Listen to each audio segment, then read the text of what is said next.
Europe country ನಿಮ್ಗೆ favourite ಅಂತೆ, so travel ಎಲ್ಲ ಮಾಡೋದು ಟೂರ್ ಹೊಡಿಯೋದು.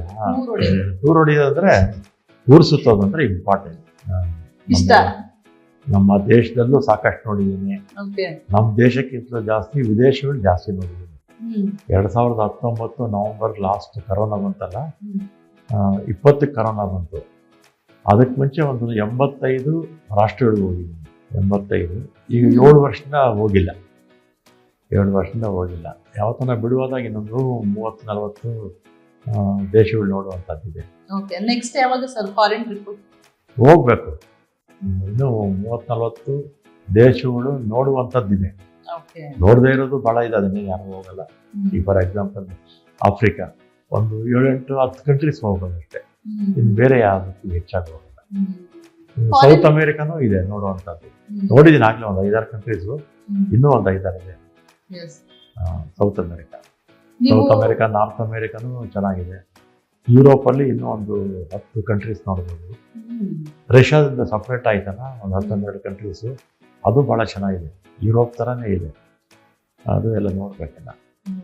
ನೀವು ಫಾರಿನ್ ಟ್ರಿಪ್ಗೆಲ್ಲ ಹೋಗುವಾಗ್ಲೂ ಇದೇ ಥರ ರೆಡಿಯಾಗಿ ಹೋಗ್ತೀರಾ ಸರ್? ಇದೇ ಥರನೇ ಹೋಗೋದು. ಫಾರಿನ್ಗೆ ಹೋಗುವಾಗ ಸ್ವಲ್ಪ ಪಾಶ್ ಆಗಿ ರೆಡಿಯಾಗಿ ಇಲ್ವಾ? ನೋ. Okay sir. ನೀವು ಸ್ಕೂಲ್ ಕಾಲೇಜಲ್ಲೆಲ್ಲ ಹೋಗುವಾಗ ಹಿಂಗೆ ಫುಲ್ ಆಕ್ಟಿವ್ ಆಗಿದ್ರಾ ಸರ್? ವಾಯ್ಸ್ ಕಾಲೇಜೆಲ್ಲ ಹೈಸ್ಕೂಲಲ್ಲೇ ಆಕ್ಟಿವ್ ಆಗಿದ್ದೆ ನಾನು. ಉದಾಹರಣೆಗೆ ನನಗೆ ಯಾರಿಗೂ ಭಾಳ ಸಲ ಎಲ್ಲೋ 1 ಸಲ 2 ಸಲ ಹೇಳಿದ್ದೀನಿ ಅಷ್ಟೇ. ಇದು ಭಾಳ ಇಂಪಾರ್ಟೆಂಟು. ಹೇಳಿ ಸರ್. 68ರಲ್ಲಿ ಹಿಂದಿ ಏರಿಕೆ ಮಾಡಿದ್ರು, ಹಿಂದಿ ಕಡ್ಡಾಯ ಮಾಡಿದ್ರು. ಆಗ ತಮಿಳ್ನಾಡಲ್ಲಿ ಭಾಳ ಜೋರಾಗಿ ವಿರೋಧ ಮಾಡಿದ್ರು, ಹಿಂದಿ ನಮ್ಮ ಕಡ್ಡಾಯ ಬೇಡ ಅಂತ ಹೇಳ್ಬಿಟ್ಟು. ಕರ್ನಾಟಕದಲ್ಲೂ ಆಯಿತು, ಆದರೆ ತಮಿಳ್ನಾಡದವ್ರು ಪ್ರತಿಭಟನೆ ಮಾಡಿದಷ್ಟು ಕರ್ನಾಟಕದಲ್ಲಿ ಆಗದೇ ಇದ್ರೂ ಕೂಡ ಇಲ್ಲೂ ಪ್ರತಿಭಟನೆಗಳಾಯಿತು. ಸ್ವಲ್ಪ ಆಂಧ್ರ ಸೌತ್ ಇಂಡಿಯಾದಲ್ಲೆಲ್ಲ ಆಯಿತು. ಆಗ ನಾನಿನ್ನೂ SSLCನಲ್ಲಿದ್ದೆ. ಆಗ ಹಿಂದಿ ವಿರೋಧಿ ಇದಿತ್ತಲ್ಲ, ನಾನು SLC ಎಕ್ಸಾಮ್ಗೆ ನಾವು ಹೋಗಬೇಕು. ಆಮೇಲೆ ಹಿಂದಿ ಕಂಪಲ್ಸರಿ ತೆಗೆದಾಕ್ಬೇಕು, ಆದರೆ ಅಟೆಂಡ್ ಆಗಬೇಕು. ಪಾಸ್ ಆಗಲಿ ಫೇಲ್ ಆಗಲಿ ಅದು ಲೆಕ್ಕಕ್ಕಿಲ್ಲ, ಜಸ್ಟ್ ಎಕ್ಸಾಮ್ ಅಟೆಂಡ್ ಮಾಡಬೇಕು. ಕಡ್ಡಾಯ ಪಾಸ್ ಆಗಬೇಕಾಗಿರೋದನ್ನು ತೆಗೆದುಬಿಟ್ರು, ಗಲಾಟೆಗಳಾಯ್ತಲ್ಲ. ಆಗ ನಾನೇನು ಮಾಡಿದೆ, ನಮ್ಮ ಕ್ಲಾಸ್ಮೇಟ್ಸ್ಗೆಲ್ಲ ಹೇಳಿದೆ, ಹೆಣ್ಮಕ್ಳು ಬಿಟ್ಬಿಟ್ಟು ಗಂಡು ಹುಡುಗರಿಗೆ ಹೇಳಿದೆ.